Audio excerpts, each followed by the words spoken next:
ଯମ ତ ଲେଖିଛି ଚିଠି ନେବା ପାଇଁ ସତ୍ୟବାନ ଜୀବନ, ସାବିତ୍ରୀ ବ୍ରତ କରି ସାବିତ୍ରୀ ଜଗିଛି ବଞ୍ଚାଇବାକୁ ଯମରାଜା ହାତୁ ତା ସ୍ୱାମୀକୁ। ଯମ ତ ଲେଖିଛି ଚିଠି ନେବା ପାଇଁ ସତ୍ୟବାନ ଜୀବନ, ସାବିତ୍ରୀ ବ୍ରତ କରି ସାବିତ୍ରୀ ଜଗିଛି ବଞ୍ଚାଇବାକୁ ଯମରାଜା ହାତୁ ତା ସ୍ୱାମୀକୁ। ଆସନ୍ତୁ ଭେଟିବା କବି ସୁଶାନ୍ତ ଦାସଙ୍କୁ ସାବିତ୍ରୀ ବ୍ରତ ଉପଲକ୍ଷେ। ସୁଶାନ୍ତ ଦାସଙ୍କ କବିତା ସତୀର ସମ୍ମାନ। ସାବିତ୍ରୀ ଭିକ୍ଷା କରୁଛନ୍ତି ବଞ୍ଚାଇବାକୁ ନିଜ ସ୍ୱାମୀ ସତ୍ୟବାନଙ୍କ ଜୀବନ। ସାବିତ୍ରୀ ଭିକ୍ଷା କରୁଛନ୍ତି ବଞ୍ଚାଇବାକୁ ନିଜ ସ୍ୱାମୀ ସତ୍ୟବାନଙ୍କ ଜୀବନ। ଯମରାଜାଙ୍କ ପାଖରେ ଯମ କିନ୍ତୁ ନଥୋଡ଼ା ବନ୍ଧା ଫେରାଇବାକୁ ସତ୍ୟବାନଙ୍କ ଜୀବନ। ଇଏ କିନ୍ତୁ ପୃଥିବୀର ଅଜବ ନିୟମ, ମଲା ମଣିଷ କ'ଣ ଫେରିଲାଣି କେବେ ପୁଣି ଏହି ପୃଥିବୀ ପୃଷ୍ଠକୁ। ସମୟ ଆସିଲେ ଜୀବନ ଯାଉଛି ସ୍ୱର୍ଗପୁରକୁ, ଯମରାଜାଙ୍କ ଆଦେଶରେ ଆସୁଛନ୍ତି ଦୂତ ହୋଇ ସଜବାଜ ଯାହାର ପୁରିଲା ଆୟୁଷ, ତାକୁ ନେଉଛନ୍ତି ଯମପୁର, ଇଏ ତ ସୃଷ୍ଟିର ନିୟମ। ତାକୁ ନେଉଛନ୍ତି ଯମପୁର, ଇଏ ତ ସୃଷ୍ଟିର ନିୟମ। ଆଜି କିନ୍ତୁ ବ୍ୟତିକ୍ରମ ଏ ନିୟମ, ସତୀ ପାଇଁ ସତ୍ୟ ରକ୍ଷା କରିବାକୁ ଯମ ପଛେ ଧାଇଁ ଧାଇଁ ତଥାପି ଯାଉଛି ଜୀବନ।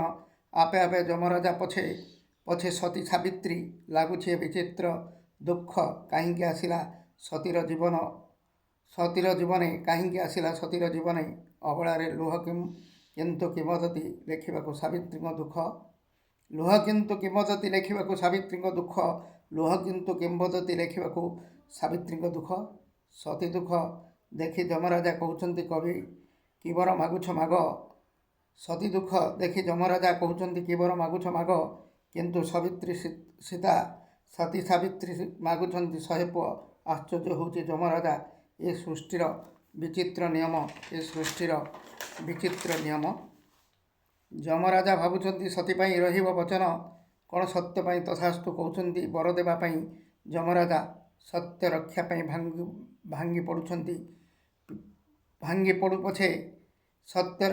ଭାଙ୍ଗି ପଡ଼ୁ ପଛେ ପିଠି ଅଣ୍ଟା ପର୍ଯ୍ୟନ୍ତ ସତ୍ୟ ରକ୍ଷା କରିବା ଏହା ତ ନିଶ୍ଚିତ। ସତ୍ୟ ରକ୍ଷା କରିବା ଏହା ତ ନିଶ୍ଚିତ। ପଢ଼ କି ପୁରାଣ, ପଢ଼ ଭାଗବତ ଗୀତା, ପଢ଼ କି ରାମାୟଣ, ସବୁଠି ରହିଛି ଲେଖା ସତ୍ୟ ରକ୍ଷା କରିବାକୁ। ସତ୍ୟ ରକ୍ଷା କରି ରାମଚନ୍ଦ୍ର ଯାଇଥିଲେ ବନବାସ। ସତ୍ୟ ରକ୍ଷା କରି ନଳରାଜ କାଟିଥିଲେ ଘାସ।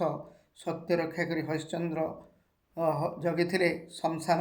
ଯମରାଜା କ'ଣ ଏତେ ଭୀରୁ କାପୁରୁଷ, ସତ୍ୟ ରକ୍ଷା କରି ବଞ୍ଚାଇ ପାରିବନି ସତୀର ସ୍ୱାମୀକୁ ସତ୍ୟବାନ।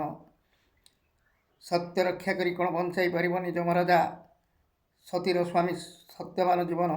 ଅକାଳରେ ପଡ଼ି ଯମରାଜା ଦେଲେ ସତୀ ପାଇଁ ସତ୍ୟବାନଙ୍କୁ ଜୀବନ। କଥା ତ ପଡ଼ିବ ସାରା ଜୀବନ, ସତୀ ପାଇଁ ସତ୍ୟବାନ ପାଇଲା ଜୀବନ।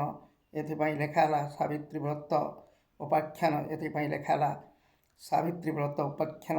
ପାଇବାକୁ ନାରୀ ଜାତି ସତୀର ସମ୍ମାନ, ପାଇବାକୁ ନାରୀ ଜାତି ସତୀର ସମ୍ମାନ, ପାଇବାକୁ ନାରୀ ଜାତି ସତୀର ସମ୍ମାନ, ପାଇବାକୁ ନାରୀ ଜାତି ସତୀର ସମ୍ମାନ। ଧନ୍ୟବାଦ କବି ସୁଶାନ୍ତ ଦାସ।